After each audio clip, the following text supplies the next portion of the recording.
Para mim, leilão é indiscutivelmente a melhor forma. Você pega lá um imóvel com baita desconto, né? Obviamente, toda a análise que tem que fazer, inclusive a viabilidade financeira, a viabilidade jurídica, e depois você dá a finalidade que você quer, né? Então, a minha estratégia principal com os leilões, que eu adoto todo dia, é sempre em cada arrematação, é comprar e vender, né? Então, vejo sempre o imóvel com esse objetivo. Eu tô alinhado com a Priscila aqui. Comprar um imóvel para revender. Eu acho que é o jeito que você consegue gerar caixa muito mais rápido, com muito menos burocracia e trabalho do que, por exemplo, construir para vender, que também vai dar uma rentabilidade, mas é um processo muito mais longo e muito mais burocracia. E no aluguel você tem um retorno também num prazo um pouco mais demorado. Eu abracei o nome House Flip porque assim, me perguntaram, o que você faz? Eu falei, não, eu sou arquiteto, eu compro imóvel, reformo e revendo mais caro. Qual que é o nome disso, né? Aí um dia, uma pessoa que eu nunca vou conseguir dar os créditos, porque eu não lembro quem foi, falou assim, esse aí é o House Flipping lá dos Estados Unidos. Eu falei, tá aí, esse nome é interessante. E aí quando eu fui falar disso, eu falei, eu preciso de um nome. E aí eu fui lá e criei um perfil House Flip, que também ninguém sabe falar, escrever. Então eu só dificultei a minha vida. Mas foi legal porque eu acabei criando esse nicho, né? O que vocês acham de imóvel na planta? Eu particularmente não gosto de imóvel na planta. Nunca comprei nenhum imóvel na planta. É porque quando a gente compara com o leilão, a gente tem o empreendimento pronto. Você vai comprar um imóvel pronto, você tem uma coisa muito mais previsível. Eu acho que o que pega muito o pessoal para ir para o imóvel na planta, principalmente é a questão da entrada. Porque quando o cara vai comprar imóvel, a pessoa pensa geralmente em financiamento, ela vai ter que ter lá 20% de entrada, meio que é o que todos os bancos trabalham. Hoje até 30%, né? Subiu um pouco isso. E aí daqui 3 anos, quando eu pegar a chave, eu tenho que completar essa entrada. Então eu acho que é aí que o imóvel da planta ganha muito as pessoas. Mas o problema é um investimento completamente passivo, né? Você depende do que vai acontecer no mercado. Fala pessoal, muito bem-vindos a mais um podcast aqui do canal do Anfitrião. E hoje vamos falar sobre as perguntas que vocês ficam me mandando o tempo inteiro. Vocês falam assim, qual é o melhor jeito de ganhar dinheiro com imóveis? Assim, o suprassumo. Então, para isso, trouxe 2 pessoas incríveis para a gente falar sobre isso. E antes de eu apresentá-los, também quero convidar vocês, caso queiram fazer parte de alguma das nossas turmas, eu vou deixar o link aqui na descrição do vídeo, tanto para você que quer aprender a alugar via Airbnb, como você também que já aluga e quer se profissionalizar empreendendo nessa área, abrindo uma empresa, prestando serviço de gestão para terceiros. Também temos os gigantes da temporada na descrição aqui do vídeo deste podcast, ok? E para essa nossa conversa, eu chamei 2 pessoas aqui que são experts em investimentos imobiliários e ganhar dinheiro com imóveis. Vou começar pelas damas, né? Claro. Priscila Perini, que é advogada, especialista em leilão, criadora do curso Vivendo de Leilão e já formou mais de 11 mil alunos e já arrematou mais de 170 imóveis de leilão. Então, se você acha, né? Porque tem gente que fala que arremata, mas aí, tem que mostrar a parada. E ela já arrematou muito. Muito bem-vinda, Pri. Obrigada, Romulo, pelo convite. Sempre um prazer estar com você. E o Carlos Bale. Essa é Bale que fala? Eu já assumi que é. O certo é Bale, mas ninguém vai falar Bale. É o quê? Então, holandês? Alemão. Aí todo mundo fala Bale, Bial, às vezes, é umas coisas meio malucas. Assim, Bom, então, o que eu falo? Falo Bale? Pode falar Bale, eu já abracei isso. Então, Carlos Bale é arquiteto e engenheiro com mais de 15 anos de experiência em gestão de obras e projetos. Depois de anos reformando imóveis para clientes, encontrou na compra de imóveis desvalorizados para reformar e revender com lucro a melhor forma de acelerar ganhos no mercado imobiliário. Criou um método com retornos consistentes e construiu a maior comunidade de house flipping do Brasil. Calma que você já vai entender o que é isso, que às vezes você chega aqui e não sabe o que é, já vai entender. Onde ensina qualquer pessoa a transformar imóveis esquecidos em grandes oportunidades. Então eu vou começar com a pergunta do tema dessa nossa conversa. Qual é a melhor forma de ganhar dinheiro com imóveis? Pri. Para mim, leilão é indiscutivelmente a melhor forma, porque você pega lá um imóvel com baita desconto, né? Obviamente que toda a análise que tem que fazer, inclusive a viabilidade financeira, a viabilidade jurídica, e depois você dá a finalidade que você quer, né? Então, a minha estratégia principal com os leilões, que eu adoto todo dia, sempre em cada arrematação, é comprar e vender, né? Então, vejo sempre o imóvel com esse objetivo. E aí, entre as estratégias, entre comprar e vender ou rentabilizar com aluguel, eu, particularmente, sou da estratégia de comprar e vender. Então, é sempre o objetivo de comprar com o máximo de desconto em leilão, realizar uma pequena reforma, acho que nada comparado com o que o Carlos faz, que ele faz reformas mais amplas que as minhas, pelo que eu já vi, e já seguir com a estratégia da venda para rentabilizar. E aí, com o dinheiro da venda, a gente recupera o capital que investiu, realiza o lucro e segue para outras operações arrematando novos imóveis em leilão. Então, para mim, essa é a melhor estratégia que a gente tem no mercado imobiliário para multiplicar patrimônio de uma forma mais rápida, né, num tempo ali mais curto, comparando com outras formas de investimento. Como eu recebo essa pergunta com muita frequência, né? Até, claro que a resposta sempre depende de muitos fatores, né?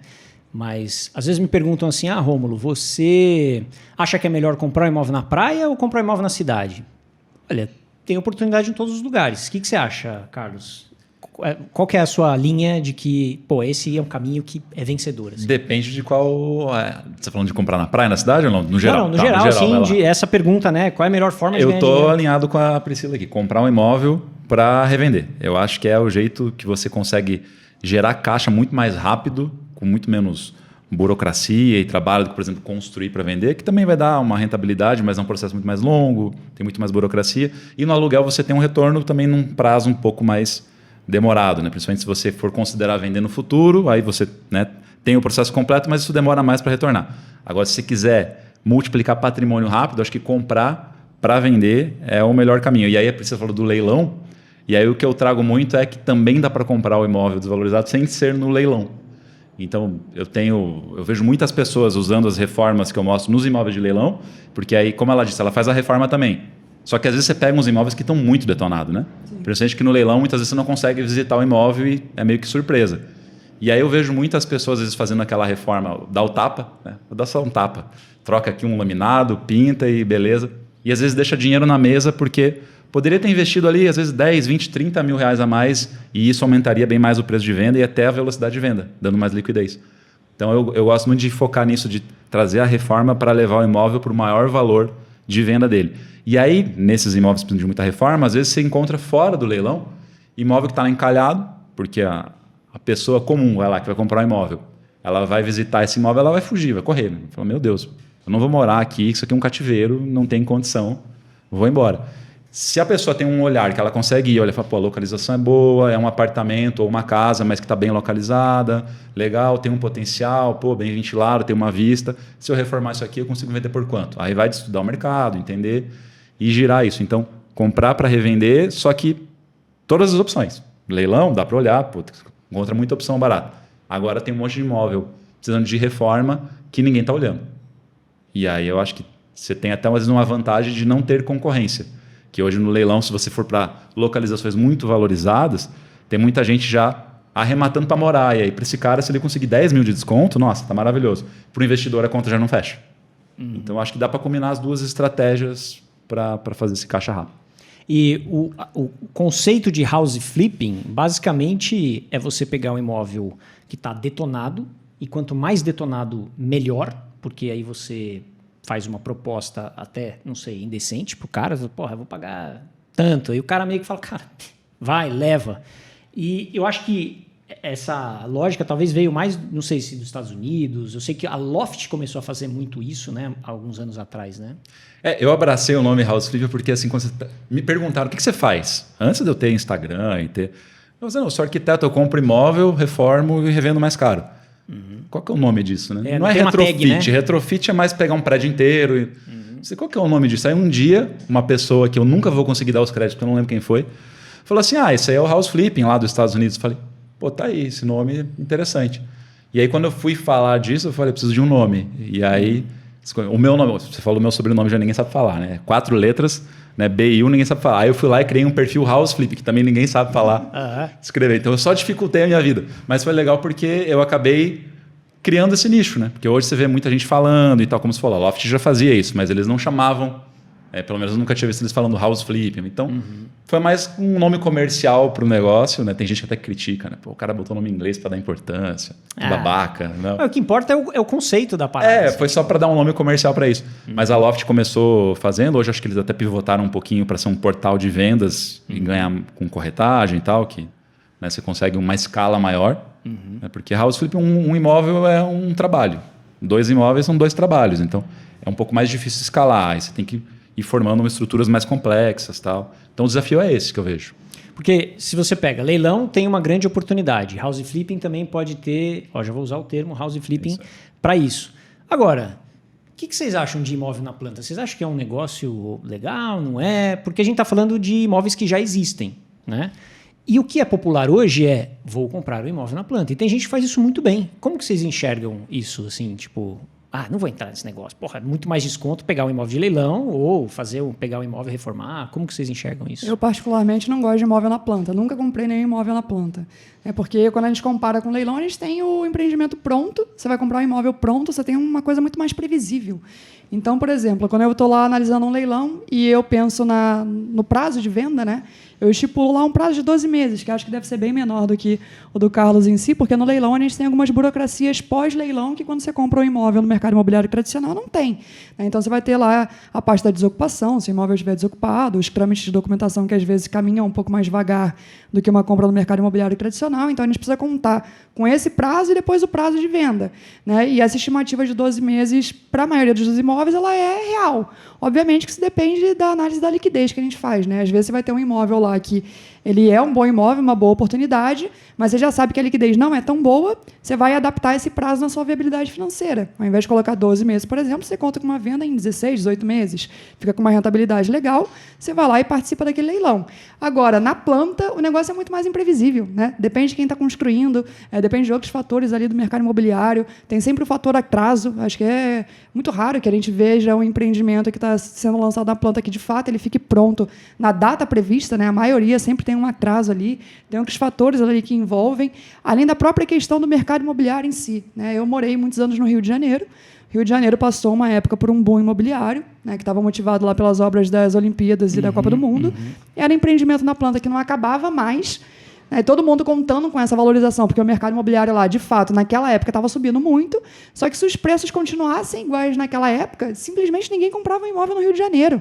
Então, teve uma hora que teve uma correção.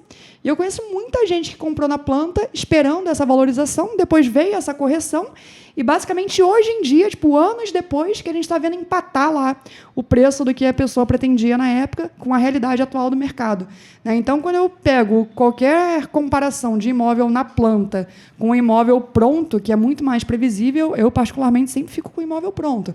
Então, todas as vezes que me perguntam leilão ou imóvel na planta? Leilão, né? Porque o imóvel na planta, ainda que você pense ali em algo semelhante de desconto concedido por comprar na planta, né, você tem todos esses fatores imprevisíveis ali da própria execução da obra. O que você acha, Carlos? Eu acho que o que pega muito o pessoal para ir para o imóvel na planta, principalmente, é a questão da entrada. Porque quando o cara vai comprar imóvel, a pessoa pensa geralmente em financiamento, ela vai ter que ter lá 20% de entrada, meio que é o que todos os bancos trabalham, hoje até 30%, né, subiu um pouco isso. E já na planta a pessoa tem aquela ideia, não, eu pago uma parcelinha, daí vou pagando uma prestação menorzinha, daqui a pouco tem que dar um balão e tal. E aí daqui 3 anos, quando eu pegar a chave, eu tenho que completar essa entrada. Então acho que é aí que o imóvel da planta ganha muito as pessoas. Sempre nessa promessa, né, de que vai ter uma valorização, o imóvel sempre valoriza e tal, o que de uma certa forma é verdade, tirando alguns casos, igual o exemplo que você deu, quando tem correção, mas o problema é que é um investimento completamente passivo, né? Você depende do que vai acontecer no mercado, depende da economia, da política, da demanda, do crédito, você perde um pouco esse controle do investimento. Quando você compra um imóvel sabendo que está desvalorizado, aí seja em leilão ou não, e já sabendo que aquele imóvel pode vender por um valor muito maior e ainda dentro do preço de mercado, é muito mais fácil você prever o lucro que você vai ter, mesmo que no final você tenha que, sei lá, baixar um pouquinho o valor para vender mais rápido e tal, você já está com um lucro muito mais previsível, como ela disse. Então, também estamos alinhados nessa aí do seco. Não é que às vezes fala assim, mas você é contra comprar na planta? Não, eu acho que pode ter bom negócio. Não dá para generalizar. Mas, no geral, vendem muita promessa por que entrega. Principalmente aqui em São Paulo agora está complicado, né? A quantidade de imóvel que está sendo comercializado na planta e estúdio é fora do que era para ser, né? Então, Sim. uma hora, essa quantidade de estúdios aí que estão sendo lançados, isso vai ter que dar uma correção de preço, porque não tem como também só continuar subindo isso com a quantidade de oferta que está existindo aqui na cidade. Eu acho engraçado quando vem umas estatísticas assim, né? Porque o imóvel preferido agora é o estúdio. É só você olhar os números. Está todo mundo comprando estúdio. Mas é um monte de investidor iludido, né? Às vezes ali do que, vai dar o retorno e tal. E não é que tenha demanda. É gente vendo isso como uma oportunidade de investir. Mas a demanda, se você falar para qualquer pessoa, você prefere morar em 20 metros quadrados ou em 60, 70? Ninguém prefere morar em 20 metros quadrados. Então, assim, é um jeito das construtoras também rentabilizarem mais. O terreno está caro, você tem limite, não pode subir tanto, não pode... Aí o que você faz? Divide em mais unidades, o metro quadrado, quando o imóvel é menorzinho, é maior, e aí você consegue rentabilizar mais. Então, e aí os caras pegam e te empurram isso, como o mercado está pedindo. Está pedindo nada. Só estão empurrando uma isso. narrativa, né? Para que... Sem e contar assim, os empreendimentos na planta prometendo rentabilidade, né? Sim. Que é o que mais tem. Então, você vai comprar lá um estúdio de 20, 25 metros com a promessa da rentabilidade, que isso não existe, né? Não existe promessa de nada. Só que muita gente cai nessa e entra pensando em botar um estúdio desse num Airbnb da vida, alguma coisa assim, com essa promessa, e depois o negócio pode ser que não concretize. É porque tem essa justificativa, né? Não, peraí, se você põe no Airbnb, você consegue R$8.000. E aí você precifica esses R$8.000 porque é bruto.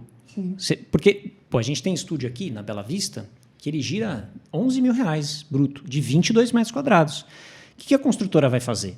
Ela fala, bom, se ele vende 10 mil, para eu falar que o cara vai ter uma rentabilidade de 8 mil, vamos colocar assim, valeria 1%, né? Se a gente for fazer essa conta, R$800 mil. Não, vamos vender por 500, só que no final nem 500 o negócio vale. Eu tenho vários imóveis que eu faço gestão lá perto do Allianz Parque, que a galera pagou tipo 400 mil no estúdio. E assim, se o cara pagou 400 mil e ele fizer sozinho a gestão, ele consegue ter uma boa rentabilidade, mesmo pagando um valor alto. Só que o que eu percebo é que existe uma narrativa muito forte. Airbnb é o suprassumo da locação e tem o seu valor, obviamente. Só que a galera tá pagando atrasado, né? Tá pegando essa história em que a construtora já falou, opa, vamos fazer aqui o estúdio, vender aqui. E eles não estão fazendo nada de errado. A questão é que a pessoa não está lendo o raio-x, né, por trás disso e está comprando uma história que, na real, não fecha tanto a conta assim, se o cara quer ter uma renda mais passiva, vamos dizer, né? É que isso acontece em todos os mercados, né? Quem compra para locação pensando no Airbnb, quem compra em leilão, às vezes paga muito mal também. Tipo, vai na emoção ali do leilão ou não precifica corretamente o preço de venda do imóvel, coisas do tipo. Se apaixona pelo imóvel, né? Exato. É o erro eu sou um cara clássico. que se se apaixona. Essa apaixonar. localização é incrível. Eu vou vender mais caro. Eu sei que eu vou vender. As pessoas elas confiam muito nelas, né? E a bota como se fosse a oportunidade da vida, né? É que vai enriquecer o cara. E aí ele vai se apaixonando e vai fazer besteira ali. Imagino que também, né, na hora de comprar um imóvel pensando em reformar, as pessoas também muitas delas também não analisem tudo corretamente. Então, tem todos os mercados aí, tem gente errando para tudo que é lado. Um outro ponto que eu acho que pode juntar muito com pensando em oportunidade até para leilão, falando do imóvel na planta, pensa o cara que comprou imóvel na planta 3 anos atrás, com juros lá de 8%, por aí. Aí o cara pegou a chave agora. Ele vai dar a entrada no financiamento, 12,7%. Às vezes a renda dele nem vai aprovar o financiamento mais, porque ele precisa ter muito mais renda, porque a parcela subiu muito mais do que ele tinha previsto lá no início. E aí o cara não vai pagar esse imóvel. Vai para onde esse imóvel? Muitas vezes vai cair num leilão, vai cair num... Então eu vejo que às vezes esse passo que o investidor dá de pensar que o imóvel na planta vai ser muito bom e tal, pode até abrir oportunidade para outros investidores depois. Na real, a realidade dos leilões hoje em dia, que a gente tem um número muito maior de leilões hoje em dia, é de uma demanda da época da pandemia. Porque na época da pandemia, a Selic lá nos seus 2% nunca menos foi, de 7 nunca foi a realidade do Brasil. Tipo, um monte de gente que tinha dinheiro em renda fixa teve que migrar para outros investimentos. E a galera que não estava disposta a investimentos ali de um risco maior. Então, muita gente foi para o mercado imobiliário, aproveitando as taxas de financiamento que estavam muito baixas, só que o negócio depois começa a subir, né? Muita gente fez financiamento muito ruim, e aí a Selic vai subindo, a taxa vai subindo, dependendo do contrato que a pessoa fez, até que chega uma hora que ela não consegue mais, né? Então, a gente tem hoje em dia um número muito maior de imóveis em leilão por 2 motivos ali vinculados à pandemia. O primeiro, a crise que a gente viveu, né? Que muita gente passou por uma crise financeira. Leilão é sinônimo de cobrança de dívida, então toda vez que a gente passa por uma crise, aumenta o número de imóveis significativamente em leilão. E o outro foi o boom de financiamento imobiliário que a gente viveu. Então, era óbvio que uma hora isso ia estourar para o lado do leilão, né? E a gente vê significativamente um número de imóveis muito maior em leilão comparado aí com os anos anteriores. Porque se você pega, por exemplo, imóvel na planta, mexe com uma chavinha da imaginação muito interessante, né? Assim, você vê lá a maquete... O decorado é incrível, né? Encanta, espelho né? para todo lado. E aí você fala, tá... Aquela cama é fora de proporção. Os caras fazem cada coisa. Eles gastam uma grana para fazer aquele... Você entra no quarto e você fala, nossa, é grande. Talvez você olha, não tem armário no quarto. Só que ativa essa coisinha dentro da cabeça da pessoa, porque assim, beleza, as pessoas estão assistindo aqui. Cara, leilão é uma ótima oportunidade. House flip também é uma... Então por que as pessoas não vão atrás e fazem isso, entendeu? E sim, vão lá e compram um imóvel na planta. Eu não sei em números como que é isso. Tipo, acho que o volume de pessoas que adquire imóvel para ganhar dinheiro na planta deve ser muito maior de quem arremata imóvel de leilão, quem faz esse house flipping. Tipo, eu acredito que existe uma coisa do ver o negócio... Eu acho que até vai além. É menos trabalho. Também. Você vai comprar um negócio, vou esperar, não preciso fazer nada por 3 anos. Sabe que o encanamento está novo, a fiação está nova. Aí daqui 3 anos esse imóvel está pronto, né? A pessoa às vezes nem põe na conta que ela recebe pelado, e aí ela bota para vender pelado e não consegue, às vezes, né? Ou quer alugar, bota para alugar sem piso. Tem gente que faz esse tipo de coisa. Eu já vi isso. Tem gente que faz esse tipo de coisa, não fecha a conta. E aí quando você pega e fala assim, não, que você vai arrematar, mas aí você tem que entender do edital, para você não cair, não fazer nenhuma besteira, depois você vai pegar um imóvel que você não viu, pode ser que tenha uma reforma. Você vai comprar um imóvel lá de 1970 com um curto-circuito, com um cano de ferro vazando, que tal. Eu não quero essa dor de cabeça. É por isso que também o retorno é maior quando você vai para comprar, reformar e vender, ou pegar no leilão, reformar e vender. O negócio do leilão especificamente, acho que é o preconceito mesmo, né? Principalmente com a questão da desocupação. As pessoas repetem a história, que tem um fulano que eu conheci que demorou 10 anos para tirar o cara de dentro de casa. Ele não conhece o fulano, ele escutou essa história de alguém que também não conhecia esse fulano, só que o negócio vai passando, né? E aí as pessoas têm muito medo. O mercado de leilão, apesar de ter crescido muito, né, os olhares para o mercado de leilão nos últimos anos, ainda é um mercado que sofre com muito preconceito. Você pega uma galera e reúne numa rodinha ali e fala de leilão, sei lá, de 10 pessoas, 9 vão falar que é furada, principalmente pelo ponto de vista da desocupação. E pode ser uma furada mesmo. Você pode entrar numa furada super... Mas aí qualquer coisa, né? Claro, você pode comprar uma ação olhando lá os gráficos, sei lá, dos últimos meses e depois ser uma baita de uma furada. Total. Né? Então, qualquer tipo de investimento pode ser furada. Aí tem que entrar parte do estudo, né, de entender o que está fazendo. E o leilão, quando se tem esse conhecimento, ele é muito seguro. Não tem nada ali que vá sair muito do planejado quando você analisa tudo do começo ao fim. Né? Inclusive a parte da reforma. A gente não tem acesso interno ao imóvel na maioria absoluta dos casos de leilão. Só que existem várias outras formas de você tentar descobrir qual é o estado de conservação daquele imóvel. Se a gente fala um imóvel dentro de um condomínio, às vezes é um papo com um síndico, com um porteiro, com um zelador, você consegue saber se minimamente ele nunca passou por uma reforma desde a construção dele, e aí se ele for mais antigo, né, você verifica lá o ano de construção, você consegue botar lá na sua conta uma reforma mais ampla. Entrou no imóvel, não precisa, ótimo, né? Você gasta, você vai ter um lucro maior do que aquele que você estava esperando. Entrou no imóvel, estava na conta e precisa gastar mesmo, estava na sua conta, né? Não é para a gente ter a surpresa negativa. E dá perfeitamente para você desenhar todo o cenário sem ter essa surpresa negativa. Agora, obviamente, muito além do que a maioria das pessoas acha. Tem muita gente que entra no leilão, olha o desconto, 50% de desconto. Vou nesse leilão, porque não tem como dar errado se tem 50% de desconto. E tem vários imóveis com 50% de desconto que vão dar errado. Né? Por algum termo, às vezes, jurídico que tinha ali na documentação que vai ser uma furada. Então, obviamente, é análise ampla, mas é um investimento que ele passa a ser muito seguro com essa análise ampla. Então, esse preconceito que as pessoas têm, ele é até infundado quando a gente para para pensar no cenário dos leilões minimamente. Né? Quem participa mais de leilão? A maioria das pessoas que arrematam imóveis em leilão são os investidores. Se fosse para ficar com o dinheiro preso lá, sem a menor perspectiva de quando ia recuperar, simplesmente ninguém participaria. Né? Os investidores não olhariam para esse mercado. Então, assim, com um mínimo de pensamento crítico, a gente já consegue pensar a realidade do mercado, né? Que as coisas são desenhadas e que a gente consegue ter investimento seguro, de fato. Você já pensou em arrematar? Você já arrematou? Já fiz a arrematação, mas hoje eu gosto de focar mesmo de procurar... Porque a minha estratégia é muito olhar as melhores localizações. Então, por exemplo, eu vou comprar um imóvel em São Paulo, eu vou olhar Itaim, Vila Olímpia, Brooklyn. E aí, na hora que você olha para leilão ali, a concorrência é gigantesca. Assim. Aí a conta, geralmente, quando você faz análise de viabilidade, a conta não fecha. Né? Porque até do que a Priscila estava falando, muita gente tem medo porque acha que tudo é muito na base da sorte. Tudo é calculado antes, é previsto antes, né? Essas objeções que eu vejo, mas e aí o ITBI e o imposto de um ganho de capital, mas você sabe quanto custa o ITBI? Você sabe, 3%, 2 a 3%, depende do município. Não é novidade, né? Você sabe quanto é o ganho de 15% do ganho de capital. Então, qual é a novidade no final? Você bota isso na conta antes. Exato, tudo está na conta. E entra no imóvel assim. Então, eu gosto muito de focar nessas localizações mais valorizadas, porque eu acho que é onde eu consigo vender mais rápido, aonde eu tenho uma distância maior entre o valor desvalorizado para o valor mais valorizado. Então, eu tenho essa lacuna maior para aproveitar de lucro e para fazer a reforma. Como eu foco muito em reforma, eu preciso ter caixa para fazer isso e ainda ter meu lucro no final. Né? Então, eu acabo não olhando tanto. Leilão, eu vejo muita gente usando, por exemplo, estratégia do Minha Casa Minha Vida. Pegar e arrematar esses imóveis lá por 80 mil reais, 100 mil reais para vender por 200 e pouco. Na hora que você vai para a minha estratégia de procurar um imóvel que está desvalorizado, precisa de uma reforma, você não vai conseguir tanto desconto. E mesmo se você consiga, o cara que compra lá, ele não está pensando muito no estado do imóvel, ele está olhando para a parcela que ele vai pagar. Então, às vezes, se o cara fala, está com um piso feio e está com um piso novo, ele, do piso feio a parcela é mais barata, eu vou nesse.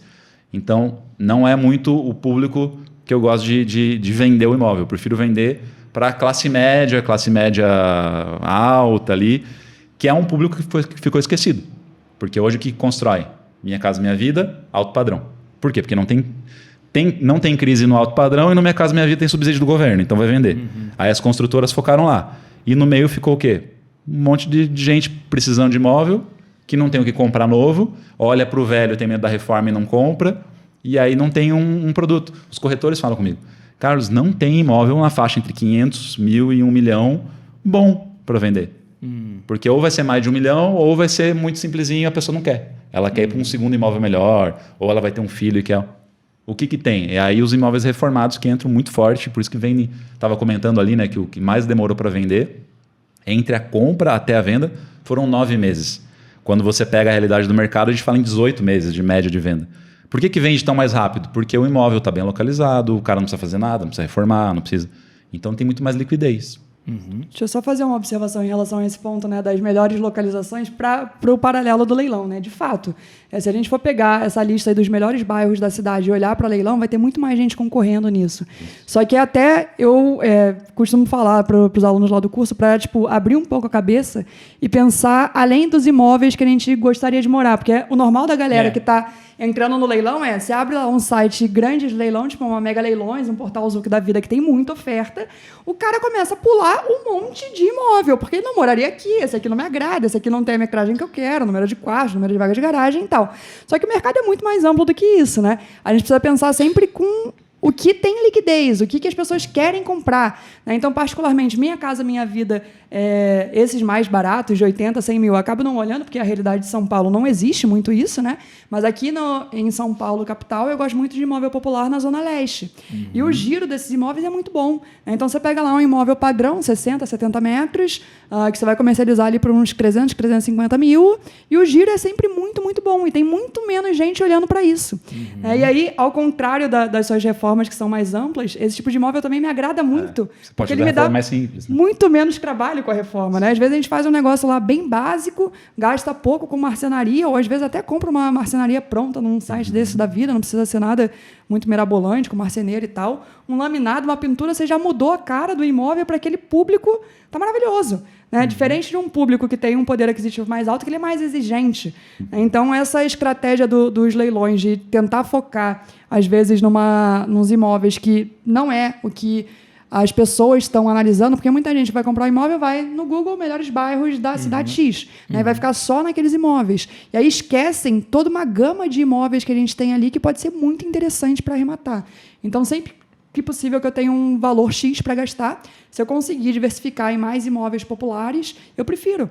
Né? Porque também a gente aumenta o giro. Se você arrematar 3 imóveis hoje, eles não vão caminhar ao mesmo tempo. Em um, você vai fechar um acordo de desocupação, no outro, você não vai conseguir, você vai precisar de uma ação de emissão na posse que vai demorar, lá, sei lá, 2 meses para desocupar, no outro, um pouco mais de tempo, em um, a reforma é maior do que o outro, em um, vai vender mais rápido. Né? Então, quando a gente também diversifica o patrimônio em mais imóveis, você consegue girar isso mais rápido, consegue já vender um, recuperar o capital investido, realizar o lucro, seguir para outras arrematações. E aí, no final das contas, a bola ali de neve do lucro, né, pode ser bem mais interessante que você ficar tentando, às vezes, uma única oportunidade ali que você considera que é mais certeira, num bairro mais específico e coisas do tipo. Então, é sempre importante também, na minha opinião, ampliar esse leque e pensar com uma cabeça de o que o mercado quer. Né? Às vezes, o mercado quer uma coisa completamente diferente do que o nosso gosto pessoal quer. Eu quero morar em determinado tipo de imóvel, mas se eu for contar quantas arrematações eu já fiz que enquadram nesse tipo de imóvel, são pouquíssimas. E todas elas foram muito interessantes, todas elas foram lucrativas. Teve uma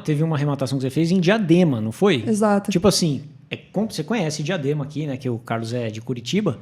Mas Diadema é totalmente fora do que talvez um investidor padrão imobiliário vai pensar. Moema, Pinheiros, Perdizes, não sei o quê. Né? Diadema.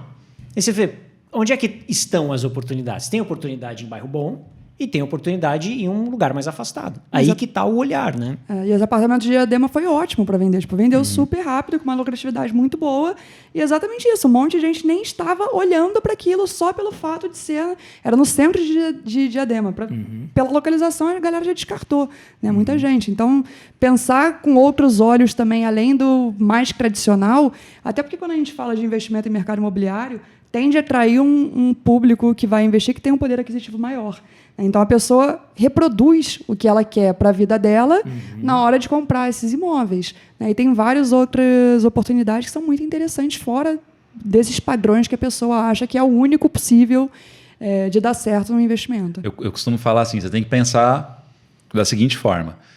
Em alguma hipótese, na minha vida, eu consideraria morar aqui. Eu gosto de pensar por esse lado, porque às vezes tem coisa que é muito ruim que também vai dar lucro. Tem. Mas eu acho que a pessoa ela sente mais orgulho quando ela faz algo que ela fala, pô, ficou legal, olha, ficou... Eu moraria aqui. Eu acho que isso dá uma motivação maior, deixa o processo mais legal. Principalmente eu que falo muito da reforma, né? Porque às vezes o cara está fazendo uma reforma, imagina, num lugar que você detesta, num apartamento, num predinho que você fala, meu Deus do céu, quem vai comprar esse negócio aqui? Tem que ser louco. É aquela coisa de você não acreditar no produto que você está vendendo. Então, eu gosto de pensar assim, tá, pô, o apartamento está detonado, o bairro não é tão legal, mas o prédio está legal, tem um jardim bonitinho. Eu gosto de falar assim, aquilo que você não pode melhorar já tem que ser bom.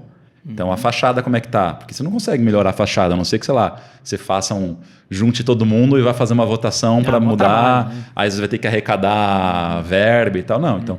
Já pega a fachada boa, uma grade bonitinha, um jardim bem cuidado, o elevador já trocou quando é um prédio muito antigo. Então já olha por ali, você fala, pô, bonitinho, legal. Senão na hora que você chega para vender o imóvel, muita gente às vezes esquece, né? Compra e esquece que vai ter que vender o imóvel.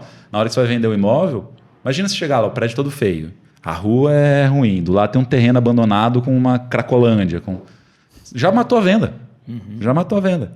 Então você tem que considerar isso. Assim. Então eu acho que não precisa ser necessariamente nos melhores bairros, mas um filtro mínimo pensando na venda sempre tem que ser feito, né? Não é qualquer oportunidade. Aí vai do olhar do investidor, de você treinar, saber o que vende, que público compra aqui, que público... esse tipo de... Pô, imóvel de 40 metros vende? Não sei aonde que é. É do lado de uma faculdade. Pode ser uma boa oportunidade. Um imóvel de 180 metros. Como é que é? Não tem vaga de garagem. Pô, esquece, 180 metros tem que ter vaga de garagem. Então você tem que começar a entender um pouco quem é a pessoa que vai comprar. Então, você falou, vai lá para a Zona Leste, vai para Diadema. Pô, aquele imóvel que você comprou, tem um público ali para... Tem, então compra. A conta fecha, né? Para de pé. É isso. Esse negócio de... o que você falou, né? De não enxergar aquilo porque não faz sentido para a gente. O primeiro imóvel que eu comecei a alugar foi o imóvel dos meus avós que estava largadaço, assim. Tipo, largadaço total. Eu falei assim, Vamos rentabilizar esse negócio. Deixa eu botar um dinheiro aí para ver o que vai dar. E aí eles foram, beleza, vai lá. Porque o risco deles era zero. Eles só tinham a ganhar com isso. Porque quem ia botar o dinheiro era eu. Né? Eu botei o dinheiro e comecei a rentabilizar. Então, às vezes, eu acho que eu não lembro agora exatamente a poesia do Olavo Bilac, mas que tem um cara que pediu para o Olavo Bilac escrever sobre a fazenda dele, porque ele queria vender a fazenda dele, né? E se livrar, falou, não, deixa eu contratar aqui um poeta para escrever da minha propriedade, para vender essa propriedade. Aí ele foi lá e ficou na propriedade um tempo, e aí fez uma poesia, os pássaros, isso, aquilo, tal. Fez um super texto para vender, né? Você não quer vender, então você tem que valorizar aquilo que tem de real valor, né? E aí o dono olhou para a poesia e falou assim, nossa, e não é que essa é minha propriedade? Eu não vou vender coisa nenhuma. Ela é muito incrível para eu vender. Ou seja, às vezes a gente não sabe enxergar o valor que a gente tem do próprio imóvel e aí a gente pode até vender muito mais barato se a gente não sabe o que está fazendo. Um outro exemplo. Um tempão atrás, o pai de um amigo meu tinha uma chácara e ele estava todo desanimado, assim, pô, não, acho que eu vou vender, mau trabalho, pagar caseiro, 1.000 metros quadrados, acho que não sei se era 1.000, 2.000, não lembro. Puta trabalho, cortar grama, né, custo com caseiro e tal. Eu falei, cara, bota no Airbnb esse negócio aí. Ele botou. Eu ajudei ele no começo, aluga aqui e tal. Ele começou a ganhar dinheiro. Ele tava louco para vender e se livrar da chácara por, sei lá, 400 mil reais. Quando ele começou a rentabilizar isso, e ele falou, cara, eu ia vender uma mina de ouro por muito barato. Depois ele conseguiu vender, ele ainda assim depois queria vender, mas ele vendeu a 700 mil. Porque ele falou, cara, eu sei o quanto vale isso aqui. E aí eu acho que entra essa coisinha do... Opa, tem uma distorção aqui. Tanto no leilão, né, que você fala, bom, peraí, o preço de mercado é, sei lá, 400 mil e pela minha viabilidade eu consigo aqui 50, 60, 70 mil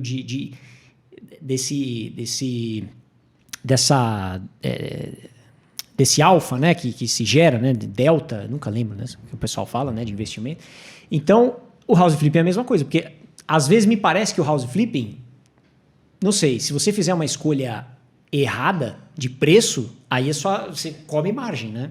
É que nem no leilão, né? É que nem no leilão. Exato. A análise é muito parecida. parecida. Porque quando você fala de house flipping propriamente, não é comprar um imóvel detonado para reformar, é comprar um imóvel mais barato e vender mais caro. Ponto. Perfeito. É isso. Eu que falei leilão, isso, então né? E aí você pode comprar esse imóvel mais barato pelo fator leilão, pelo fator que precisa de reforma, ou um imóvel que, sei lá, o casal está se divorciando, precisa se livrar do imóvel. Acontece, né? Eu chamo dos imóveis de oportunidade. Né? Alguém está saindo do país e precisa vender esse imóvel porque vai investir em alguma coisa. Então, qualquer um desses casos se enquadra dentro do house flipping. Então, não é necessariamente a reforma só de... Né? E é o que assusta as pessoas para entrar nesse mercado. Eu vou ter que fazer muita reforma. Às vezes a reforma é simples. Né? Não é, às vezes não precisa trocar cano, elétrica. Às vezes é um apartamento que não é tão antigo ou que já foi feito antes. Claro, sempre tem que fazer uma avaliação, vai ter um responsável técnico que vai olhar. Então, às vezes é uma coisa simples e você consegue comprar muito barato só porque o imóvel estava com uma cara ruim. E aí você dá uma solução simples de trocar um piso, às vezes revestimento, troca só dentro do box, não precisa fazer o banheiro inteiro, você já economiza, coloca um piso laminado, porque é um imóvel de um padrão baixo, não precisa ter um piso muito caro, você já consegue aumentar, sei lá, com 30 mil de reforma, você aumenta o valor em 100 mil desse imóvel. Então, aí é questão de fazer a conta, ver... Aquilo que a gente falou, você nunca vai comprar um imóvel sem fazer análise de viabilidade antes. Eu estou comprando por quanto e eu sei que dá para vender por quanto. Com base em quê? Com base na pesquisa de mercado. Você vai olhar, os imóveis que estão sendo vendidos estão vendendo por quanto metro quadrado? Qual era o estado desse imóvel? O imóvel estava detonado, estava bom. Estava bom. Então, esse aqui é uma referência para eu saber o preço de venda. Porque eu vou deixar o imóvel bom. Aí, que mais que eu tenho de custo? Tem ITBI, tem registro, tem cartório, reforma, vou pagar condomínio, tenho que pagar IPTU, deixa eu deixar uns 2% de reserva, caso estoure um cano, caso... Quanto é que vai me sobrar no final agora? 15%. E se eu usar financiamento imobiliário para alavancar? Opa, aí já vai para 40%. Essa é uma conta que a maioria não entende, inclusive. Né? É que nem no leilão, a gente fala de financiamento, a galera não fecha a conta. Não, eu vou pagar juros. Né, é que as pessoas acham, porque né, você carregar o financiamento por 30, 35 anos, de fato, no final você pagou 2 ou 3 imóveis. Só que a estratégia é completamente diferente. Né? Você vai comprar e vender da forma mais rápida possível, seja comprando no leilão ou no mercado imobiliário tradicional, para essa estratégia. Então, sei lá, você vende um imóvel em 12 meses, você pagou 12 meses de parcela ali com juros. Na hora que vender, vai quitar tudo do saldo devedor e sobre esse saldo devedor não tem juros, né? Então é uma baita forma de alavancagem que muita gente desperdiça. Em leilão a gente consegue aliar financiamento com leilão também. Tem vários leilões extrajudiciais, né, que popularmente as pessoas chamam de leilão de banco, que você consegue arrematar financiado e às vezes a pessoa tem lá um dinheiro para comprar à vista, tem margem de crédito para diversificar. E outra coisa que muita gente não entende, né? Que você consegue financiar mais de um imóvel. Atualmente, na Caixa, a gente até está com uma restrição no mercado imobiliário tradicional de um financiamento ativo por CPF. Né? Mas não existe só Caixa. Né? Não existe só Caixa. As pessoas têm, né? A financiação é Caixa.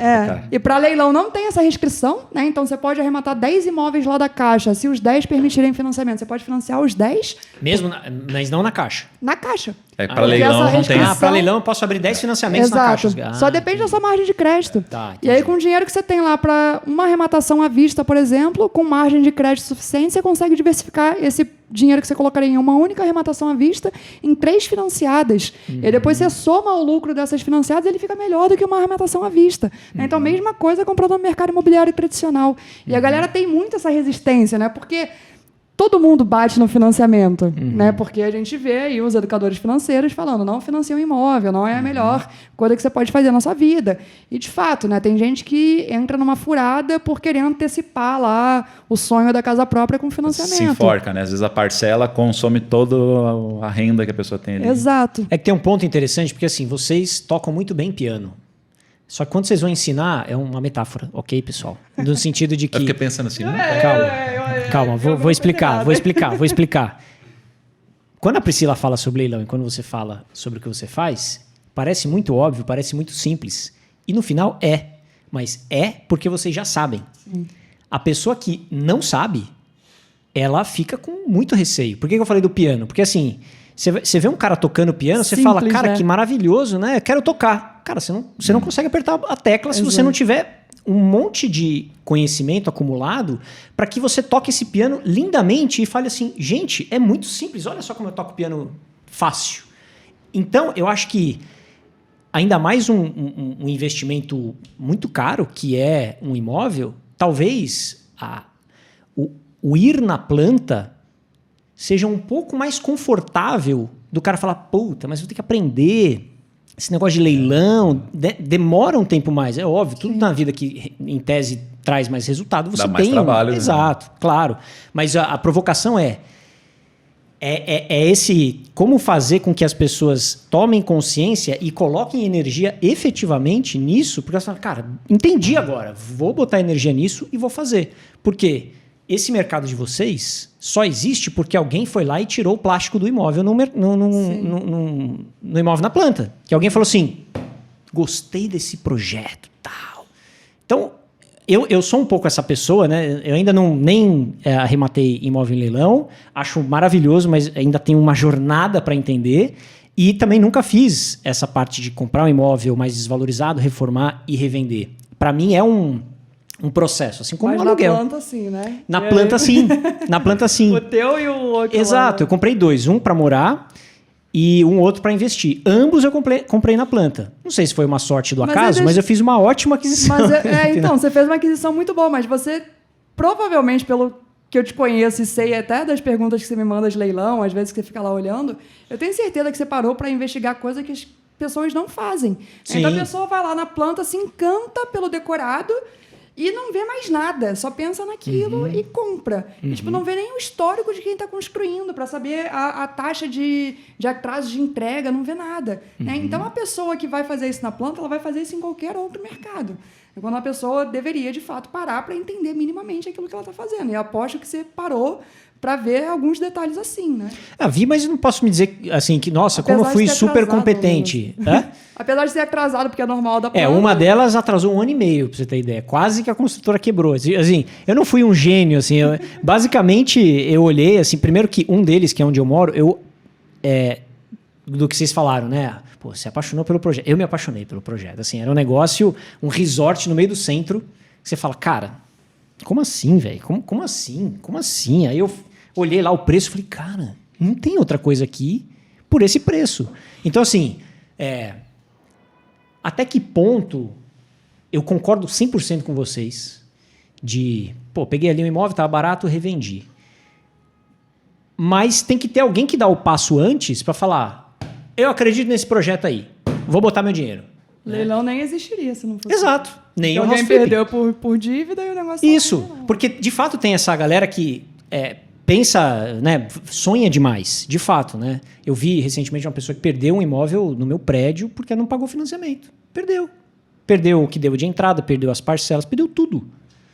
E assim, você fala, cara, como assim, cara? Entende? O exemplo do curso por muito tempo foi um apartamento no teu prédio, de uma mulher que perdeu lá. Era o que eu analisava o processo.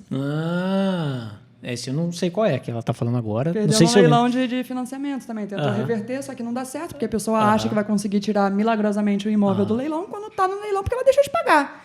Se não estivesse pagando corretamente, não estava no leilão.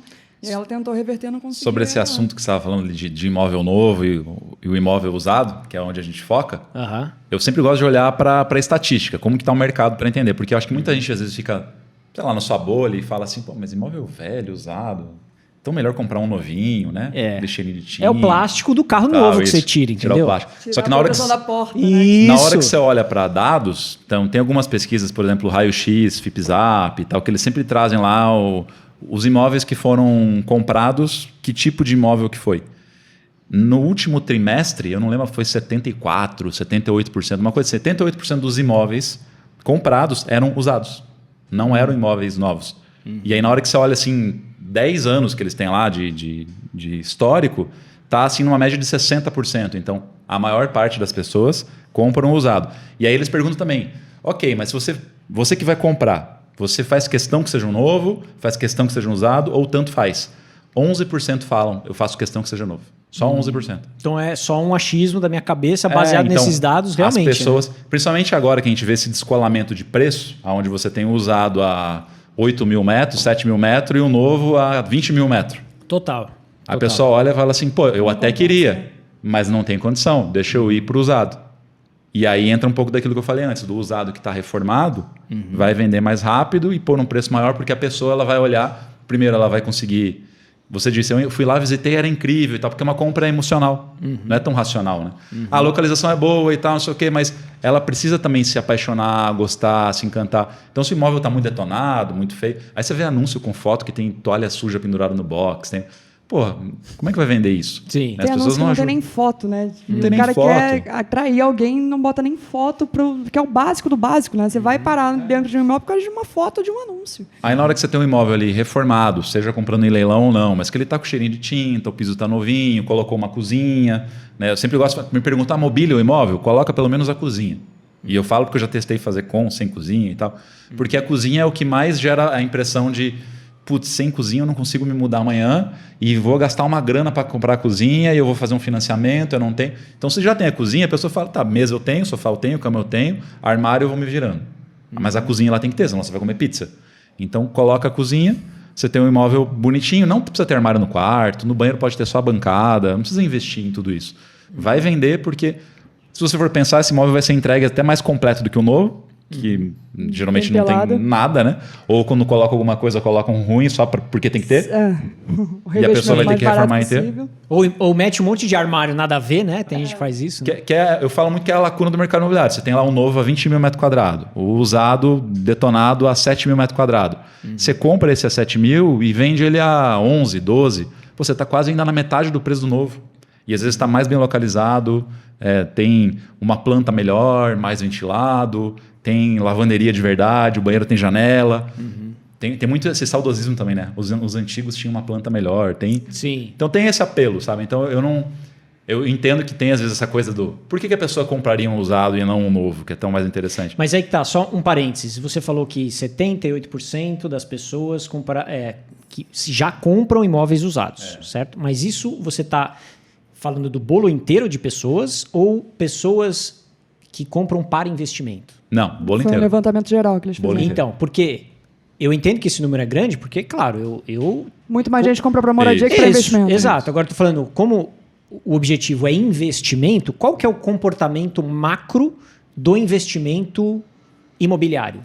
Será que é planta? Será que é usado? Eles até trazem uns números, mas não sei se eles segmentam dessa forma. Eles falam assim, de quem comprou, 15% comprou para investir. Eu acho que eles vão até aí na pesquisa. E aí dentro desse bolo dos 15% eles não vão detalhar lá. Não detalham. Agora, porque esse é o foco, né? Tipo, para comprar tudo bem. Você aí abre uma gama enorme de compras. Né? Agora, um negócio da galera que compra para investimento, que é uma pergunta que imagino que o Carlos deva receber também, e você também, né?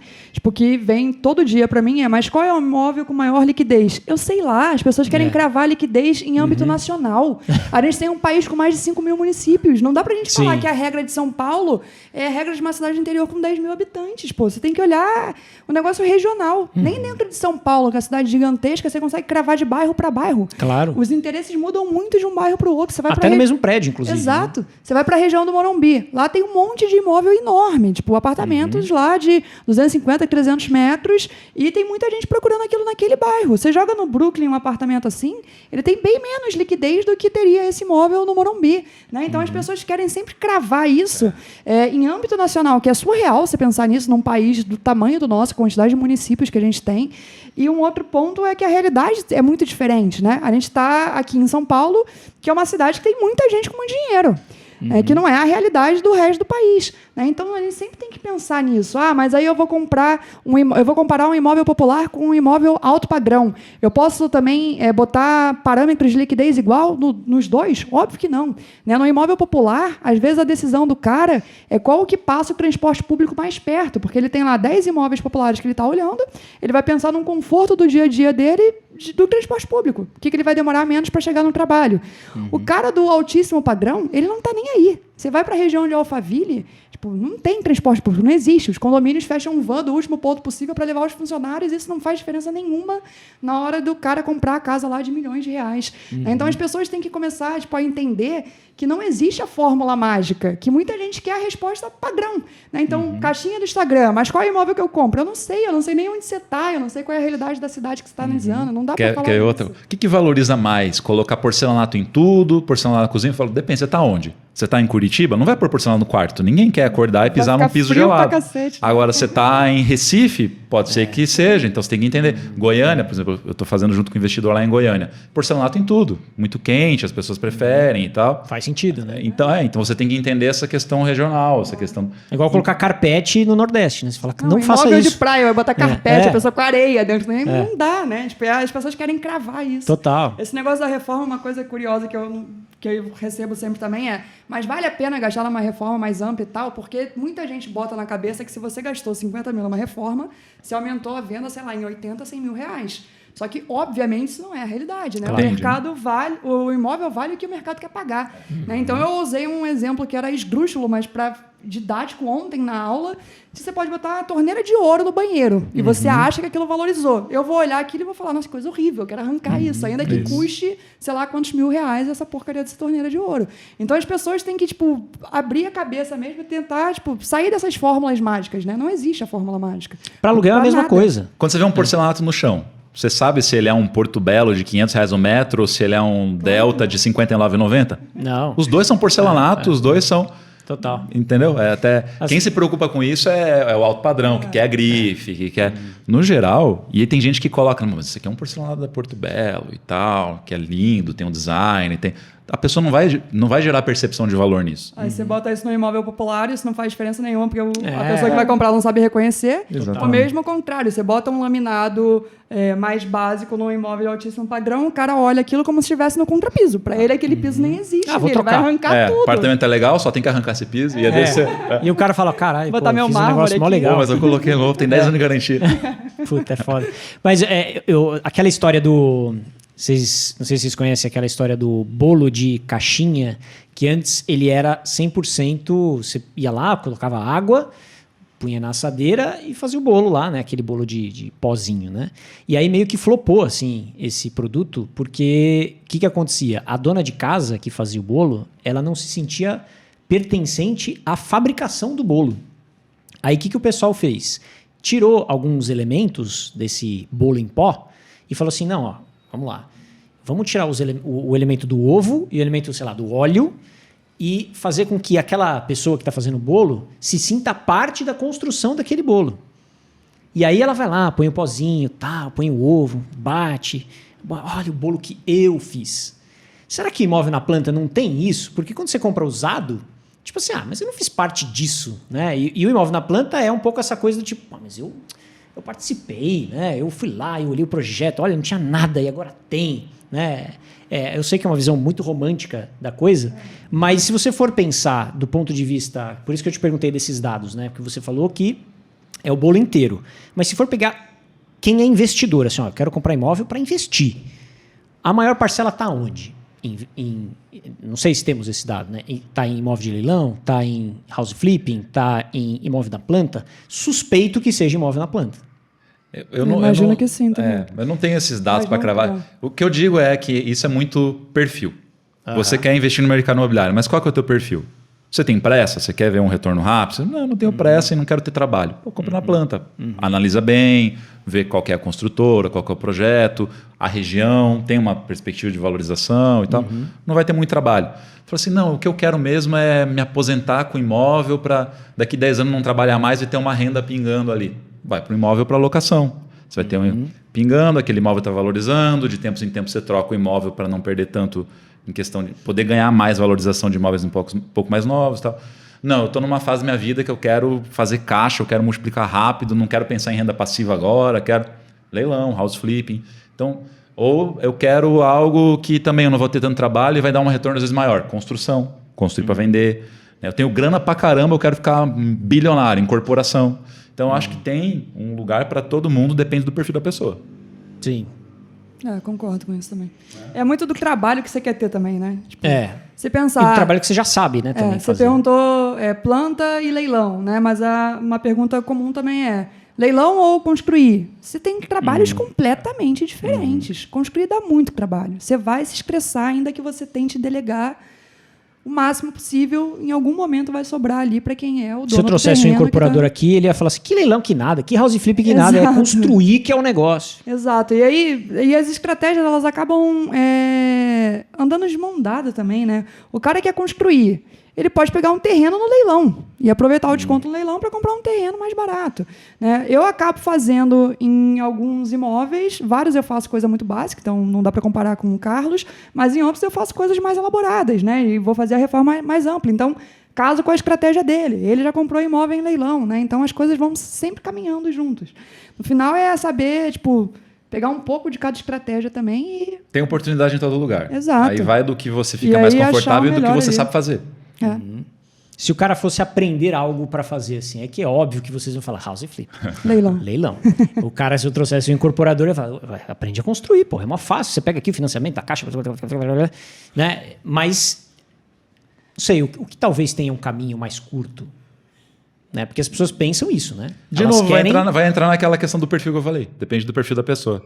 Porque do caso dela lá, leilão, sei lá, a pessoa vai ter que entender analisar um edital. Putz, eu não gosto desse negócio, eu detesto. Eu não sei, comprar imóvel de leilão tem uma energia ruim. Tem gente que tem isso, né? Tem uma energia... Eu não gosto de ganhar dinheiro na desgraça dos outros. Vou ganhar dinheiro na desgraça. Então, sei lá, às vezes você tem esse perfil, beleza, teu jeito, então leilão não vai ser para você. Falar, agora, comprar um imóvel que precisa de reformar. Eu não posso nem pensar numa obra, não vai ser para você também. Você pode terceirizar, colocar alguém para fazer? Pode, mas... Você sabe que está rolando aquela obra, teu dinheiro está ali, aquilo pode te dar algum conflito. Então aí, sei lá, compra na planta, compra no... Então vai do perfil da pessoa. E é difícil... Eu não acho que tem um caminho mais fácil. Eu acho que tem barreiras de entrada diferentes. Então, por exemplo, eu acho que comprar leilão, um imóvel que precisa de reforma, pode ser uma barreira de entrada menor, que você vai pagar um preço do metro quadrado mais barato e você tem um retorno mais rápido. Né? No novo, por mais que você consiga ter condição de pagamento, o metro quadrado você vai pagar muito mais caro. Sim. Eu falo assim, imóvel na planta, imóvel novo, de uma forma geral, né? Não vamos nem falar na planta, você está pagando preço de mercado no máximo. Eu quero lucro com isso aqui, então você vai ter que esperar. Compra, senta e espera. Não, eu quero rápido, então compra um imóvel que está abaixo do preço. O jeito mais inteligente de comprar, eu vejo que é comprar abaixo do preço de mercado. Claro. Então... E o ponto, né, se a gente for pegar o suprassumo da melhor viabilidade do mundo, seria, por exemplo, talvez juntar todas essas habilidades e fazer assim, sei lá, o cara compra um terreno no leilão, o cara incorpora, o cara constrói com financiamento, aí ele reforma, faz um projeto incrível, aí ele faz Airbnb e depois ele vende.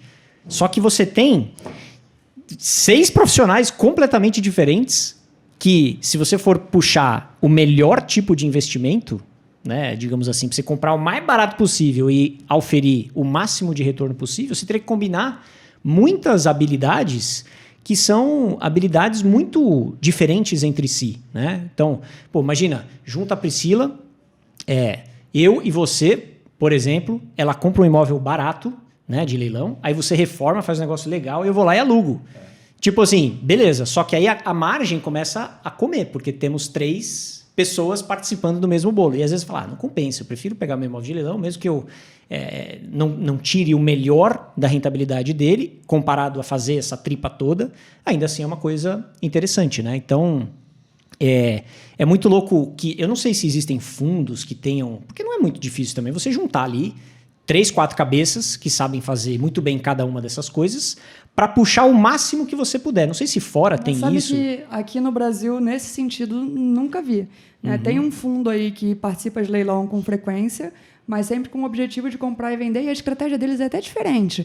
Eles não querem vender necessariamente para o consumidor final, para o cara que vai comprar para moradia. Eles têm pontos, né? Então, eles acabaram de arrematar o imóvel. Pontos de negociação. Tá. Então, eles acabaram de arrematar um imóvel com, por exemplo, 50% de desconto. Só que eles não cuidaram da desocupação ainda. Então, se você quiser comprar o imóvel nesse momento, eles vão te vender com X% de desconto em relação à média de mercado. Certo. E conforme eles vão nessa caminhada, eles vão diminuindo esse desconto e vão chegando mais perto do consumidor final. Só que sem cuidar de parte de reforma nem nada, acaba na desocupação documentação do imóvel, né? Então, ainda que seja o consumidor final comprando, ele vai pegar um pequeno desconto em relação à média de mercado, porque o fundo aplica esse desconto para girar mais rápido os imóveis, e aí ele vai fazer o que ele quer com o imóvel. Para o investidor em si, né, pensando na estratégia de comprar e vender, comprar nessas etapas finais desse fundo já não vale a pena, porque o desconto está muito pequeno. Mas para o cara que quer comprar para morar, às vezes ele pega lá, sei lá, 10% de desconto e ele está feliz da vida. Que ele vai pegar esse desconto que ele aproveitou, vai deixar o imóvel com a cara dele e vai dar certo. Agora, fundo nesse sentido de aproveitar todas as vertentes, né? Já escutei, você escutou também, mas não foi à frente isso, né? Fundo residencial no Brasil não é uma coisa que ainda se consolidou, né? O Pedro Câmara, ele fala que acho que com o desenrolar do mercado imobiliário a gente vai ter mais essas iniciativas. Acho que principalmente com a reforma tributária agora. Porque as holdings vão ser punidas, vamos dizer, e o pessoal vai começar a migrar para transformar holding em fundo. Eu acho que essa é uma tendência. Entendi. Porque, por exemplo, pega uma locadora de veículo, né? A locadora de veículo é igual uma negócio de boi, né? Até a última parte consegue vender. Sim. Né? Ou seja, você pega lá a locadora consegue um baita de um desconto, porque compra em quantidade, aí aluga esse carro, ou seja, o fluxo de caixa ali daquele bem vai girando, depois ela pega, não desgasta tanto o carro para ficar viável para revender esse carro. Como ela comprou com desconto inicial porque comprou em quantidade, praticamente, né, talvez perca muito pouco, porque o valor de mercado do carro ele não se desvalorizou tanto porque comprou em quantidade, rendeu ali ao longo do tempo. Então, sim, o imóvel não. O imóvel parece que você tem muitas habilidades diferentes, combinadas, e que se encerram por si só. Né? Então, comprou barato, vendeu caro, acabou. O que eu vejo muito é combinar duas. Por exemplo, tem um aluno que pegou lá Balneário Camboriú, né, super valorizado e tal, encontrou lá um apartamentinho mais antigo, uma quadra do mar, perto lá daquela roda gigante que todo mundo deve ter visto uma imagem lá. E um prédio detonado, assim, reformou ele inteiro. Só que ele terminou a reforma, era outubro, novembro ali. Aí ele ia vender. O que ele falou? Pô, temporada, né? Vou botar no Airbnb. Fez Airbnb até depois do carnaval, aí ele vendeu. Então ele conseguiu extrair ali uma rentabilidade boa. Ele investiu um pouquinho mais para colocar uma mobília e tal, mas também o Airbnb não precisa pôr nada muito mirabolante. Então ele conseguiu combinar. Rio de Janeiro o pessoal faz muito. Então compra imóvel ali, Copacabana, Leblon e tal, coloca no Airbnb. E aí depois ou vende, já ele gerando uma renda, e a pessoa que compra isso como um investimento. Né? A gente até estava comentando aqui antes sobre isso. Ou depois mesmo assim falar, cansei de... Airbnb não é para mim, vou vender esse negócio. E vende também para alguém que vai morar, que vai...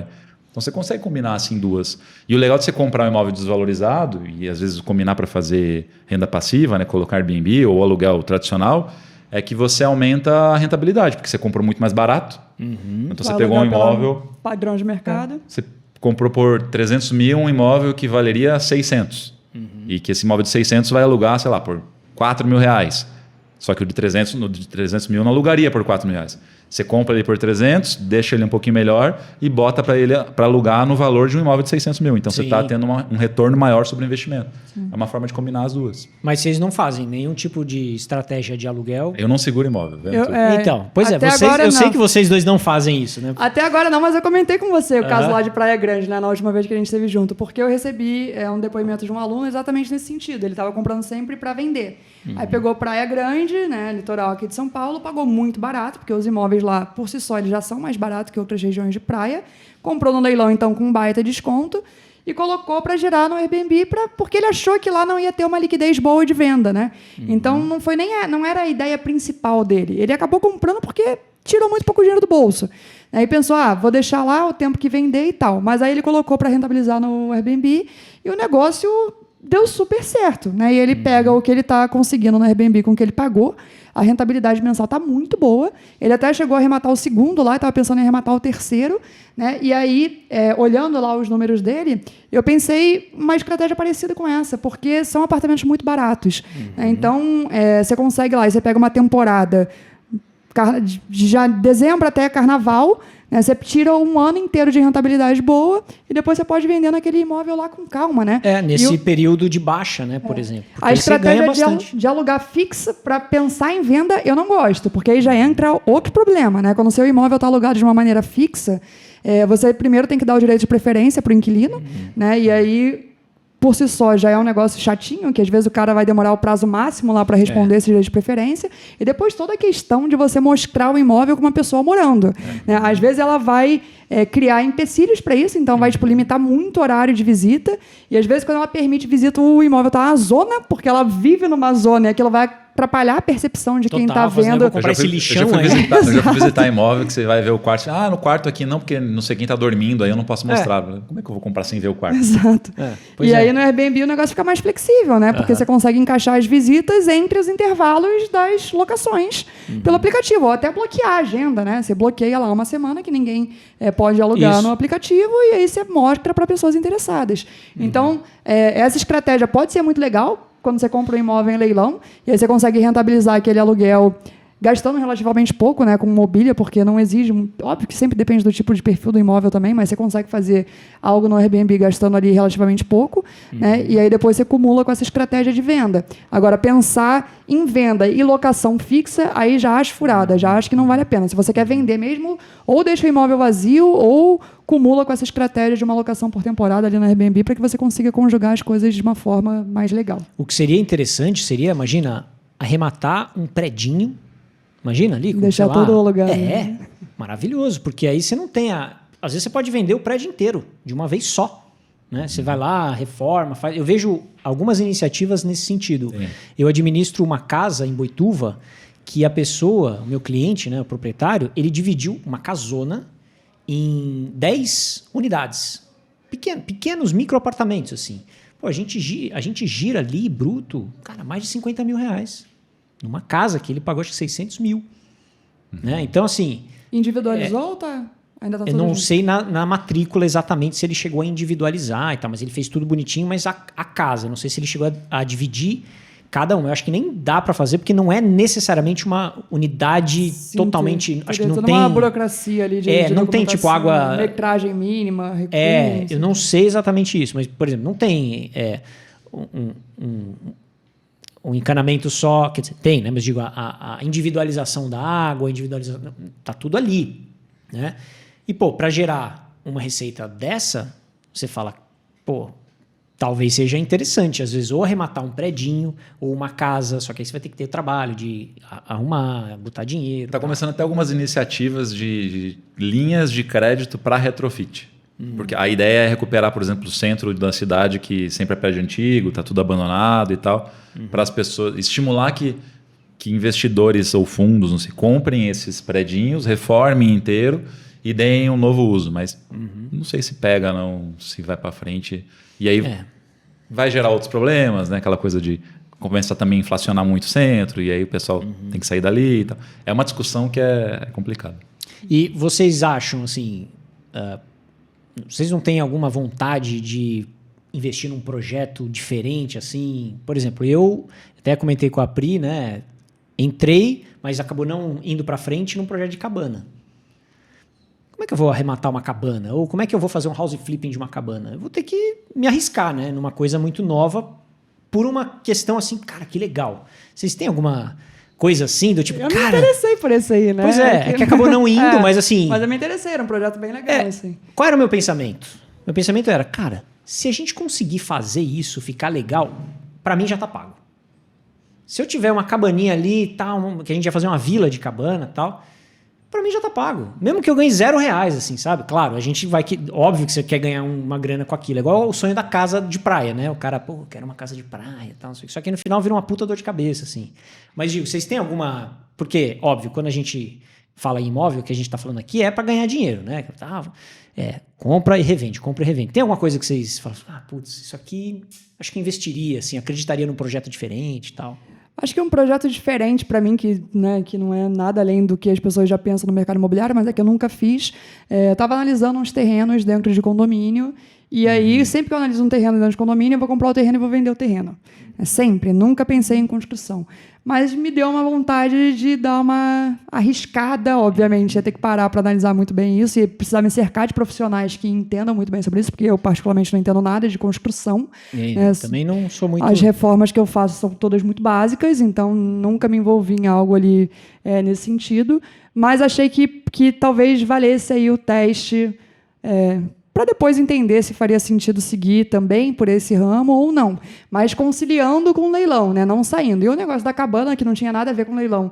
Eu super me interessei pelo projeto em si, porque o projeto era lindo, né? E acho que tinha, né, um potencial, até pela sua opinião, que entende dessa parte de locação, que eu também não sou muito focada nisso. Então, assim, eu não fecho as portas, né? Apesar de ter o foco principal ali, que é arrematar para vender, acho que tudo pode ser estudado, tudo pode ser desenhado e entender se existe uma oportunidade além daquela que a gente pensa. Eu penso um pouco também nisso do terreno. Inclusive, eu até comprei um terreno recentemente. Lá em Curitiba está saindo um Alphaville novo lá. Ali na região até de Campo Largo, que é do lado, assim. E aí estava no início do projeto, então você podia comprar, parcelar em 36 vezes sem juros. O terreno, num preço de entrada, né, de lançamento, muito mais barato. Comprei, tô pagando aquilo lá. Aí eu fico pensando... Então você comprou. Comprei o terreno. Aí eu fico pensando o que eu vou fazer com esse terreno. Construo para vender, vendo o terreno. Para valorizar. Segura porque vai valorizar. Então, o que me falam, quando eu falo assim, vou vender o terreno, tem gente que fala assim, não, você nunca vende matéria-prima. Terreno é matéria-prima. Constrói e aí vende a casa. Né? O ponto que eu tô assim, eu até falo com a minha esposa, se a gente chegar lá, quando estiver pronto, que agora você não consegue nem visitar, assim, era uma fazenda que eles estão fazendo os lotes e tal. Você chegar lá, olhar e falar que, pô, esse negócio aqui é absurdo, muito bonito e tal, vamos morar aqui. Aí eu consigo, vamos morar, entendeu? Então eu ainda tô pensando no que eu vou fazer, assim, então... Mas essa ideia que você falou das cabanas, chegou a passar pela minha cabeça já há um tempo atrás, principalmente quando você aluga às vezes para ficar, né? Essas cabanazinhas em serra e tal, você fica olhando assim, falando, caramba, eu tô pagando R$1.500 a diária nesse negócio aqui. Tem 8 cabanas. Se cada uma paga... Isso. Aí a nossa cabeça começa, né? Começa a trabalhar. Aí você fala assim, quanto é que custa um terreno aqui nesse negócio? Tá? E aí foi o problema que esses terrenos começaram a inflacionar absurdamente, né? Tinha lá, até perto de Curitiba, tem uma região lá de serra que você comprava terreninho por 80 mil, agora você não acha nada por menos de 1 milhão.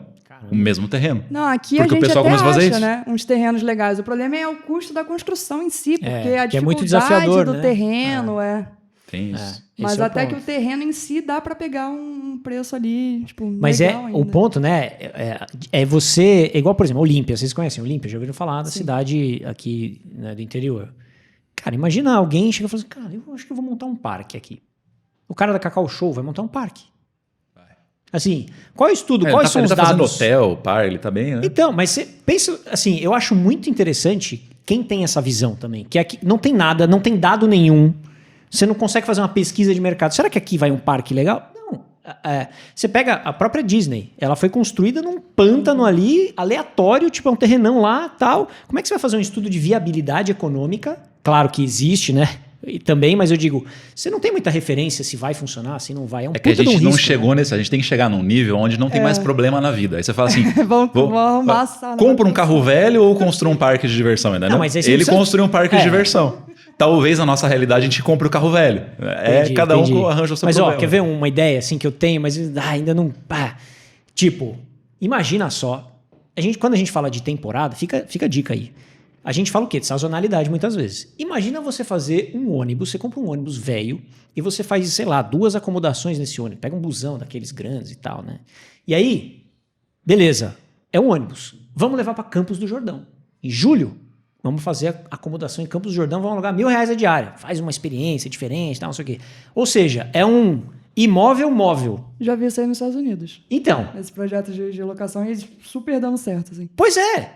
Sabe essas coisas que você fala, cara, peraí. Aquela locação de experiência, né? Isso. Aí, sei lá, trailer tem isso, mas é muito comum, né? Aí você, pô... Aí vira um vídeo no TikTok, né? Um dia no motorhome, ver a minha é. experiência. Aí bomba, um monte de gente quer fazer aquele E aí, negócio. eu acho uma ótima ideia, por exemplo. Mas quem é que vai falar e falar, vou lá fazer, vou pegar um busão, vou encontrar... Porque dá um perrengue. Claro, um perrengaço, entendeu? Só que se for pensar do ponto de sazonalidade, você zera esse problema. E imóvel temático, você já pensou? Tipo, você fazer o apartamento do Friends. Eu já vi uns desses assim, sabe? Já, assim, por exemplo, tem uma mulher que ela fez no terreno do pai uma toca Hobbit. Ela estoura de alugar aquilo ali. Pra pessoa até comunidade paga mais Hobbit, pra ter- isso, Só pra isso, né? só pra isso. Ela gastou, sei lá, 100 mil, 150 mil e ela vende 14 mil por mês. Onde que é esse aí, você lembra? Cara, aí que tá. É numa cidade do interior do Rio Grande do Sul que não tem nada. A galera vai só pra isso. Né? Só pra Ela isso. criou turismo na região. E aí sabe o que ela faz? Ela cria eventos. Vocês assistiram O Senhor dos Anéis? Sim. Se não assistiram, o que acontece? Pra você que não assistiu. Recomendo, inclusive. O Hobbit é uma comunidade que gosta de festa e tal. O que ela fez? Depois ela criou mais uma cabana, ela fez uma vila Hobbit. Fez o Parque dos Hobbits. Quase isso. Aí hoje em dia está fazendo uma iniciativa que ela vende ingresso para festa Hobbit. Então ela faz fotografia para quem, né, ela é fotógrafa, ela faz fotografia, vende isso. Ela aluga o espaço para quem quer ficar lá, curtir e tal. Ela faz agora o evento e tal. Então ela pegou um lugar no meio do nada que ninguém iria para lá, porque às vezes a gente pensa assim, eu vou investir em um imóvel, mas ele não é turístico, não é uma cidade turística. Será que vale a pena? Sei lá, eu tenho várias provas de que tem gente fazendo coisas que tem valido muito a pena, né? Respondendo o que você falou, e o imóvel temático? Tem que ter muito cuidado. Se eu for fazer um imóvel do Palmeiras, né?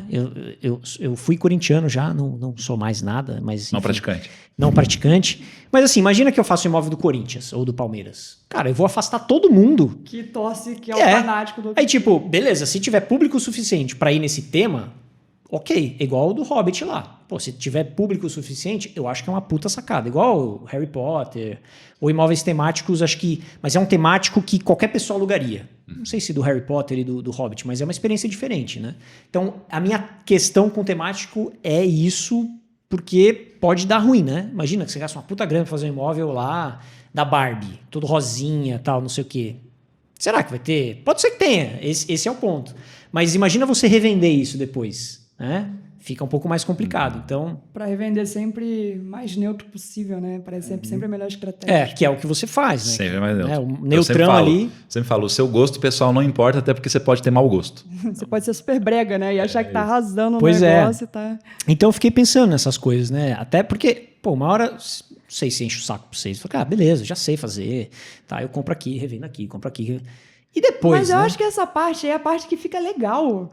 Porque você para de se estressar com as coisas. Tá. Tipo, primeiro imóvel que eu arrematei. Pô, deu muito mais trabalho do que arrematar um imóvel hoje. Hoje em dia as Sim. coisas vão tão no automático que as pessoas falam, mas não é estressante. Pra mim é zero, tá tudo tão Sim. tão automático que... Por que agora que tá tudo no automático eu preciso arrumar um estresse na vida, né? Parece que a gente tá sempre atrás de um novo problema pra resolver. Mas essa parte que vira tudo automático, que entra, tipo, no piloto automático, que é o nome do produto lá que você vende, tipo, eu acho a parte maravilhosa, porque significa que você tá pleno ali, você já sabe fazer tudo, tá tudo tranquilo, nada vai sair ali do script, você vai seguindo ali um depois do outro e vai ficando uma coisa muito confortável. Sua rotina fica muito boa, né? Você para de perder tempo ali com coisas que não importam e fica uma rotina confortável para a família, né? Para todo mundo. O que a provocação é justamente... Aí é uma coisa filosófica, que eu tô aqui viajando, nossa, que coisa bonita e tal. É mais assim, porra, beleza, mas... Já resolvi aqui a minha vida de um jeito X, já tenho dinheiro, já não sei o quê, já sei como ganhar dinheiro e tal. O que tira, né, a visão de um cara, de uma pessoa que fala, porra, vou arranjar esse problema, vou comprar esse BO pra mim, entendeu? Eu acho que é a ambição da pessoa, né? Que você vê aquilo que eles falam, né? Dos bilionários, o cara continua indo no trabalho todo dia e tal. Por que esse cara já resolveu a vida?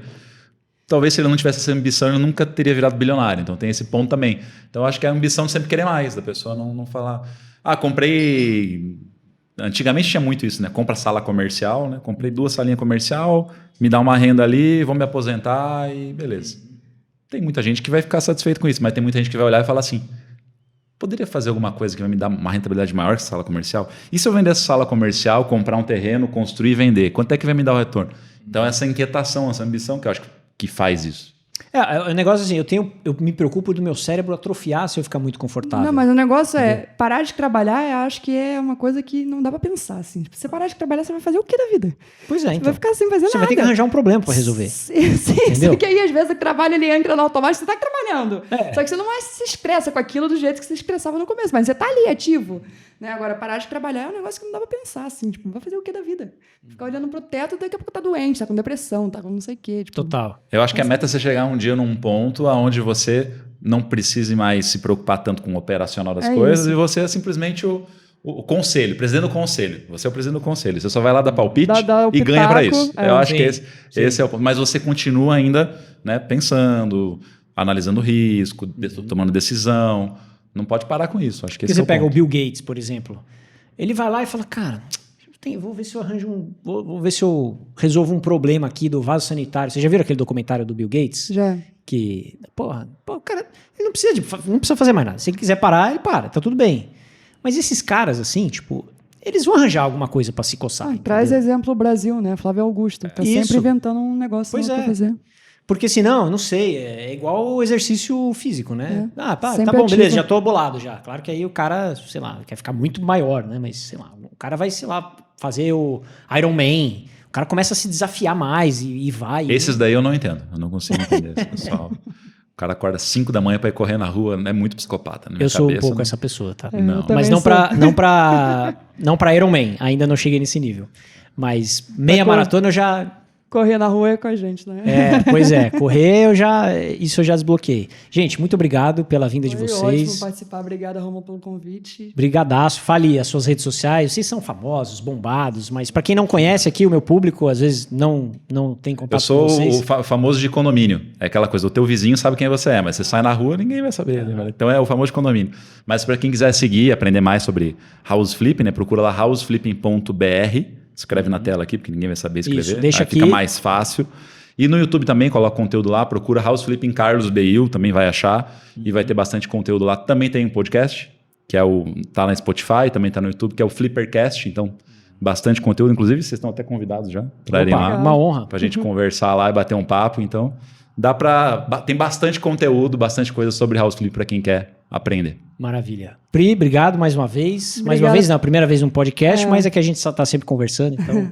Obrigada pelo convite. Para quem quiser me encontrar, Priscila Perini _ Instagram, né? Minha principal forma de divulgação. Todo dia lá respondendo caixinha de pergunta, postando coisa no feed, né? Então é a principal forma de divulgação. E quem quiser também assistir outros podcasts que eu já participei, aí no YouTube joga meu nome lá, tem alguns que eu já participei. Boa. Então, se você quer arrematar imóvel em leilão, ou você quer pegar um imóvel mais barato, vender mais caro, que tipo de investimento você acha que é mais interessante? Qual tipo? Que é a conclusão, né?